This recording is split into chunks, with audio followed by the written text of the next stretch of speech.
बच्चों, welcome to M12। आज की वीडियो में हम क्लास 8 का जो चैप्टर नंबर 8 है कोशिका, उसके बारे में पढ़ने वाले हैं। कोशिका की संरचना और प्रकार्य के बारे में हम इस चैप्टर में पढ़ने वाले हैं। ठीक है,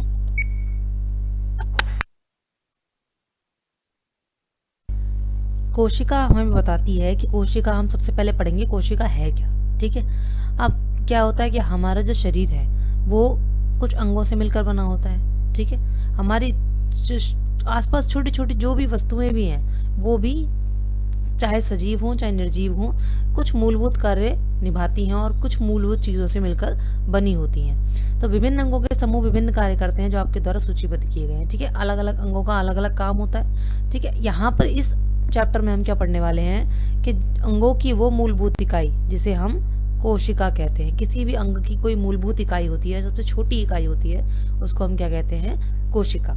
कोशिका की तुलना हम ईंटों से कर सकते हैं। ईंटों से कैसे कर सकते हैं? जैसे हमें मकान बनाने के लिए ईंटों का सबसे पहले प्रयोग किया जाता है, ईंटों से ही मिलकर मकान बनता है। इसी तरह कोशिकाओं से मिलकर शरीर बनता है। अब हम पढ़े पहले कोशिका की खोज कहाँ हुई। रॉबर्ट हुक, किसने खोज की थी? रॉबर्ट हुक ने 1665 में कॉर्क के स्लाइस का सामान्य आवर्धक लेंस की सहायता से अध्ययन किया। कॉर्क पेड़ की छाल का एक भाग होता है। उसने कॉर्क की पहली स्लाइस ली और उसको सूक्ष्मदर्शी की सहायता से अध्ययन किया। उन्होंने कॉर्क की स्लाइस में अनेक कोष्ठ युक्त या विभाजित बक्से देखे। ये बक्से मधुमक्खी के चत्ते जैसे दिखाई देते थे। अब उसका मतलब क्या था? उसका मतलब ये था कहने का कि उन्होंने एक पेड़ की छाल ली छोटी सी, उसको सूक्ष्मदर्शी के नीचे रखकर देखा। जब उन्होंने देखा तो उन्हें इस तरह का कुछ दिखाई दिया। अब इस तरह का क्या था? इस तरह से कोष्ठ बने हुए थे, मतलब कि खाने बने हुए थे छोटे छोटे। उन्होंने देखा कि बहुत ज़्यादा बारीकी से अगर देखा जाए तो इसकी एक संरचना बनी हुई है। उन्होंने ये भी देखा कि हर एक जो बॉक्स है वो एक दूसरे से एक दीवार या विभाजन पट्टी द्वारा अलग हुआ है। मतलब कि जितने भी ये बॉक्सेस जैसे बने हुए थे, इनमें से एक डिवीजन था, यानी कि एक दीवार द्वारा ये विभाजित थे। यहाँ पर अलग बॉक्सेस बने हुए थे। ठीक, हुक ने प्रत्येक कोष्ठ को, यानी कि प्रत्येक बॉक्स को कोशिका नाम दे दिया। यानी कि जितने भी बॉक्सेस थे उसमें हर एक बॉक्स को उन्होंने कोशिका बोल दिया कि ये कोशिका है। उसके बाद हुक द्वारा देखी गई ये बक्सेनुमा संरचनाएं वास्तव में मृत कोशिकाएं थी। जब उन्होंने जो संरचनाएं उन्होंने देखी वो क्या थी? मृत कोशिकाएं थी। सजीवों की जीवित कोशिकाओं को संवर्धित सूक्ष्मदर्शी की खोज से के बाद ही देखा जा सका। जब सजीवों की जीवित कोशिकाओं के बारे में पता चला, फिर उनको सूक्ष्मदर्शी से देखा, उसके बाद ही उनको देखा जा सका। रॉबर्ट हुक के प्रेक्षण के लगभग 150 वर्ष बाद तक भी कोशिका के विषय में बहुत कम जानकारी थी। आज हमें कोशिका की संरचना और कार्यों के बारे में बहुत ज्यादा जानकारी है। भाई 1665 से लेके आज तक कितनी सारी जानकारी हो गई है ना, तो बहुत ज्यादा, अब तो बहुत ज्यादा जानकारी है। उस टाइम इतनी जानकारी है, इतनी सुविधाएं उपलब्ध नहीं थी कि ज्यादा से ज्यादा उसके बारे में खोजा जा सके। अब आ जाते हैं हम कोशिका पर अपना। भवन के लिए ईंट और सजीवों में कोशिका दोनों ही मूलभूत संरचनात्मक इकाई कहलाते हैं। इनको हम क्या कहते हैं? मूलभूत संरचनात्मक इकाई। यद्यपि भवन निर्माण में एक समान ईंटों का प्रयोग होता है, परंतु उनकी आकृति, डिजाइन और साइज अलग अलग होते हैं। इसी तरह सजीव जगत में जीव एक दूसरे से भिन्न होते हुए भी कोशिकाओं के बने होते हैं। निर्जीव ईंट की अपेक्षा सजीवों की कोशिकाओं की संरचना अधिक जटिल होती है। अब उसका कहने का क्या मतलब है कि जो जैसे ईंट होती है, ईंट जो होती है एक मकान को बनाने में हेल्प करती है। यहाँ पर ईंट अगर हेल्प करती है तो ईंटें जो होती हैं फिर भी एक जैसी लगती हैं, लेकिन जो कोशिकाएं होती हैं वो सब जगह अलग अलग, उनकी आकृति, ये जो डिजाइन और साइज अलग अलग होते हैं। मकान में भी अलग अलग, आप जब फर्श पर टाइलें लगवाते हो, फर्श पर ईंटें लगवाते हो, वो अलग लगवाते हो, है ना। जो दीवार पर लगती हैं वो अलग लगती है, जो सीलिंग पर लगती हैं वो अलग लगती हैं। इसी तरह से हमारे शरीर में जो भी कोशिकाएं होती हैं उनका भी काम, कार्य, उनकी संरचना सब अलग अलग होती है। लेकिन ईंटों की अपेक्षा सजीवों की जो कोशिकाओं का कार्य प्रक्रिया है वो काफी ज्यादा जटिल होती है। ईंटों को तो पता है भाई, ईंटों को सीमेंट में मिला के लगा दिया, लेकिन जो कोशिकाओं की संरचना होती है और उनका काम होता है वो बहुत ज्यादा जटिल होता है। अब यहाँ पर उन्होंने देखो लाइव एग्जांपल से ईंट की दीवार दिखा दी, और ये प्याज की झिल्ली में जो कोशिकाएं इसी तरह दिख रही है आपको, ये हर एक जो बॉक्स था इसको हर एक को उन्होंने कोशिका बना दिया था। मुर्गी का एक अंडा एकल कोशिका है और आकार में बड़ा होने के कारण से नग्न आंखों से देखा जा सकता है। जो मुर्गी का अंडा होता है वो एक ही कोशिका वाला संरचना होती है, एक कोशिका वाली संरचना होती है, और ये क्योंकि आकार में बड़ी होती है इसलिए हम इसे अपनी आंखों से भी देख सकते हैं। अगला पॉइंट आता है आपका, सजीवों में कोशिका की संख्या, आकृति और साइज में विभिन्नता होती है। अब इसी तरह जैसे उन्होंने ईंटों के बारे में बताया था, उसी तरह हमारे सजीव के शरीर में जो भी ये कोशिकाएं होती हैं, उनकी आकृति, उनकी संख्या और उनका साइज सबका अलग अलग होता है। सूक्ष्मदर्शी के प्रयोग से ये देखी जाती है। ठीक है, आवर्धित प्रतिबिंब का प्रयोग किया जाता है, यानी कि आवर्धित लेंस का प्रयोग किया जाता है जिससे चीजों को बड़ा देखा जा सके। कोशिका की संरचना का विस्तृत अध्ययन करने के लिए अभिरंजक का प्रयोग किया जाता है, मतलब कि कोई कलर डाल दिया जाता है जिससे कि वो जो कोशिकाएं हैं वो और ज्यादा साफ दिखाई दे सके।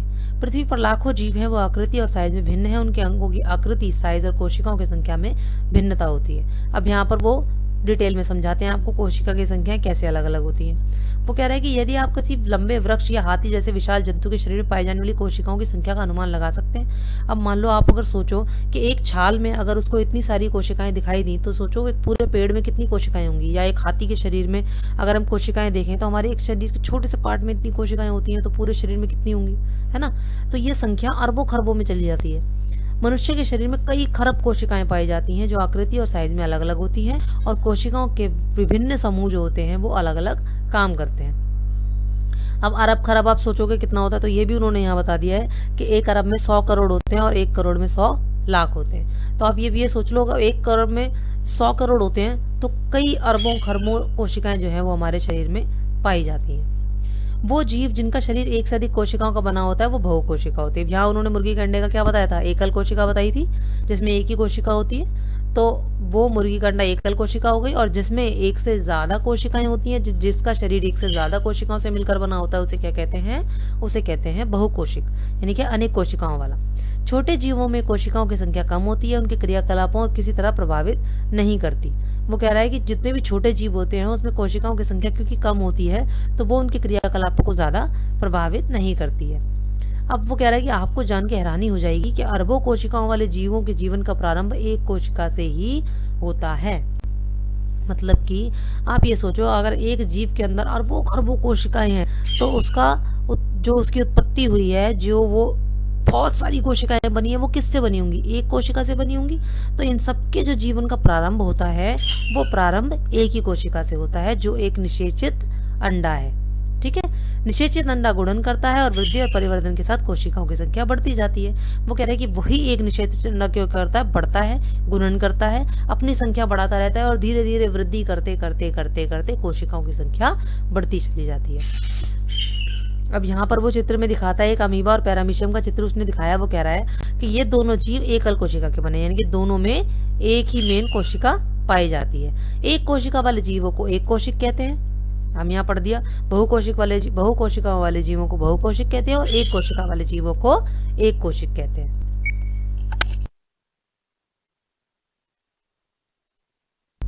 एक कोशिकीय जीव भी सभी आवश्यक क्रियाएं करता है। अब बहुकोशिकीय जीवों में जब कोशिकाएं हैं वो अलग अलग कार्य करती हैं, इसी तरह एक कोशिक जीव में भी सारी आवश्यक क्रियाएं वो कोशिका कर लेती है जो बहुकोशिक जीवों में की जाती हैं।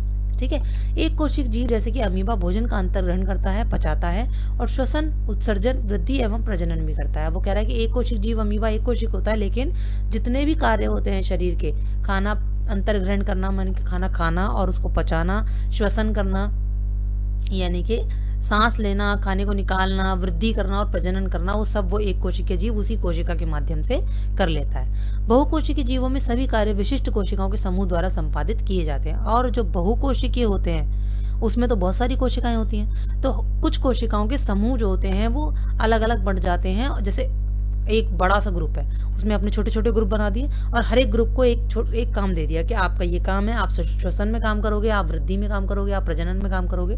तो इस तरह से बहुकोशिकीय जीव जो होते हैं उनमें जो कोशिकाएं होती हैं वो छोटे छोटे समूह में, छोटे छोटे ग्रुप्स में बढ़ जाती हैं और हर एक का एक विशिष्ट काम दे दिया जाता है कि आपको यही काम करना है। कोशिकाओं का ये जो समूह बनता है ये ऊतक का निर्माण करते हैं। अब ये जो समूह इकट्ठा हो जाता है कोशिकाओं का, ये क्या बनाते हैं, आपस में ऊतक बनाते हैं और विभिन्न ऊतक जो है वो अंगों का निर्माण करते हैं। और जब ये ऊतक जो है, विभिन्न ऊतक इकट्ठे हो जाते हैं तो इनसे क्या बनते हैं, हमारे अंग बनते हैं। चलिए, कोशिका की आकृति। अब हमने पढ़ लिया था कोशिकाओं की संख्या के बारे में, अब हम पढ़ेंगे कोशिका की आकृति के बारे में। चित्र में दर्शाए गए अमीबा की आकृति को आप किस प्रकार परिभाषित करेंगे। आप कह सकते हैं इसकी आकृति अनियमित है। अब देखो अमीबा की जो आकृति होती है इसकी कोई विशेष आकृति तो नहीं है। आप इसे गोल नहीं कह सकते, चौकोर नहीं कह सकते, त्रिभुज नहीं कह सकते, है ना। इसकी कोई निश्चित आकृति नहीं होती है। वास्तव में अमीबा की कोई सुनिश्चित आकृति नहीं होती, ये अपनी आकृति बदलता रहता है। इसके मुख्य शरीर से बाहर की ओर प्रवृत्ति लंबाई की प्रवर्ध उभरते दिखाई देते हैं, जिन्हें पादाप कहते हैं। उसका कहने का मतलब यह है कि इसके शरीर से बड़े ही बाहर की ओर ना प्रवृत्ति लंबाई के प्रवर्ध उभरते दिखाई देते हैं। मतलब जिस तरह इसमें लिखी हुई है कोशिकाएं छोटी छोटी निकली हुई हैं, इसी तरह से अमीबा में भी इस तरह के जो प्रवर्ध होते हैं वो उभरते हुए दिखाई दे जाते हैं, जिनको हम क्या कहते हैं, जिनको हम पादाप कहते हैं। जैसे कि आप कक्षा 7 में पढ़ चुके हो। ये प्रवर्ध अमीबा की गति के समय और भोजन का अधिग्रहण करते समय बनते और बिगड़ते रहते हैं। यानी कि जब अमीबा चलता है, ठीक है, उस समय, और जब वो भोजन खाता है उस समय ये जो प्रवर्ध होते हैं जो बाहर की तरफ निकले रहते हैं धागे से, ये बनते और बिगड़ते रहते हैं। ठीक है। अब वो कहता है कि मनुष्य के रक्त में पाई जाने वाली श्वेत रक्त कोशिकाएं भी एक कोशिकीय संरचना का उदाहरण है जो अपनी आकृति बदल सकती है। अब इसी तरह से मनुष्य के रक्त में भी जो श्वेत रक्त कोशिकाएं पाई जाती हैं, जो WBCs होती हैं, जो रोगों से लड़ने में हमारी सहायता करती हैं, वो भी एक कोशिकीय संरचना का उदाहरण है। वो भी एक कोशिकीय संरचनाएं हैं जो अपनी आकृति बदल सकती हैं। WBC एक कोशिका है, जबकि अमीबा एक पूर्ण विकसित जीव है जिसका स्वतंत्र अस्तित्व है। अब क्या है कि पूरे शरीर में केवल हमारा शरीर WBC से तो मिलकर बना नहीं है ना। उसमें श्वेत रक्त कणिकाओं के साथ साथ लाल रुधिर कणिकाएं भी हैं, हमारे पास धमनी भी है, शिरा भी, बहुत सारी चीजें हैं। तो क्या है, ये एक जीवित शरीर का हिस्सा है WBC जो है। और अमीबा क्या है, अमीबा भी एक कोशिकीय है, लेकिन वो क्या है, वो पूरा का पूरा एक जीव है और अपने आप में स्वतंत्र है। जबकि WBC जो है वो पूरे जीव के पूरे शरीर का एक छोटा सा हिस्सा है। वो कह रहा है आपके विचार में उन जीवों को कोशिकाओं की आकृति कैसी होगी जिनमें लाखों कोशिकाएं होती हैं। मानव में विभिन्न प्रकार की कोशिकाएं जैसे कि रक्त, पेशी, तंत्रिका कोशिका दिखाई गई है। विभिन्न आकृतियां और विशिष्ट कार्यों से संबंधित होती हैं। हमने अभी ऊपर पढ़ा था कि जो बहुकोशिकीय जीव होते हैं उसमें हर एक कोशिकाओं के समूह का एक विशेष कार्य होता है, एक स्पेशल काम उनको दिया जाता है कि आपको यही काम करना है। अब जिनमें लाखों करोड़ों, जैसे हमारे शरीर में है, हमारे शरीर में लाखों करोड़ों कोशिकाएं होती हैं और हर एक कोशिका जो है अपने स्पेशल काम में बटी होती है। जैसे रक्त कोशिकाएं हो गई, पेशी कोशिकाएं हैं, तंत्रिका कोशिकाएं हैं, इन सबका अपना अपना काम होता है। ये सब अपना अपना काम करती हैं, अलग अलग आकृति की होती हैं और सबका अपना अपना काम होता है। कोशिकाएं सामान्यतः गोल, चपटी और लंबी होती हैं। कुछ कोशिकाएं लंबी होती है जिनके दोनों सिरे नुकीले होते हैं, इस तरह से। ठीक है, इनके दोनों सिरे नुकीले हैं ना, ये वाला भी और ये वाला भी। ठीक है, इनका आकार तुर्क रूप होता है। कभी कभी कोशिकाएं बहुत लंबी होती हैं, कुछ कोशिकाएं शाखान्वित होती हैं। शाखान्वित का मतलब है जैसे तंत्रिका कोशिका आ गई ये वाली, मतलब इसमें जैसे पेड़ की तरह शाखाएं निकली होती हैं। यहाँ से तंत्रिका कोशिका चलनी शुरू हुई, लेकिन आगे जाके उसकी शाखाएं निकल गई, वो बढ़ जाती है इस तरह से। तंत्रिका कोशिका संदेश प्राप्त करके उनका स्थानांतरण करती है। मतलब कि तंत्रिका कोशिका क्या करती है, हमारे पास कोई मैसेज आता है या हमारे शरीर में कोई चीज टच करती है या कुछ भी है, तो उस मैसेज को क्या जो तंत्रिका कोशिकाएं हैं वो दिमाग तक पहुंचाती हैं, जिसके द्वारा शरीर में नियंत्रण और समन्वय का कार्य होता है। नियंत्रण और समन्वय का कार्य आप समझते हो, आप अपने हाथ को हिला पा रहे हो, आप अपने हाथ को रख पा रहे हो कहीं, है ना, अपनी उंगलियों को हिला पा रहे हो। किस वजह से हिला पा रहे हो, इसलिए कि तंत्रिका कोशिकाएं जो हैं आपके दिमाग को संदेश देती हैं कि आपको अपने हाथ को हिलाना है या आप अपने हाथ को यहाँ रखना है। ठीक है ना, कोई गर्म चीज होती है, आप अपना हाथ उठा लेते हो, तो क्या होता है कि हम तंत्रिका कोशिकाओं द्वारा हमारे ब्रेन को संदेश पहुंचता है। तो तंत्रिका कोशिकाओं का ये काम होता है। इसी तरह से ये आपकी लाल रुधिर कणिकाएं होती हैं, ये गोल होती हैं। ठीक है, ये आपकी रक्त में पाई जाती हैं, जो आपके ब्लड को लाल रखती हैं। क्या आप अनुमान लगा सकते हैं कि कोशिका का कौन सा भाग इसे आकृति प्रदान करता है। कोशिका के विभिन्न संघटक एक झिल्ली द्वारा परिबद्ध होते हैं। अब वो कह रहा है कि ऐसा क्या कारण हो सकता है जिससे कोशिका को उसकी आकृति मिलती है। मतलब कि ये जो लाल रुधिर कणिकाएं गोल ही क्यों होती हैं। ठीक है, ये तुर्क रूपी कोशिकाएं ये ऐसी ही क्यों होती हैं, ये तंत्रिका कोशिकाएं ये शाखान्वित ही क्यों होती हैं।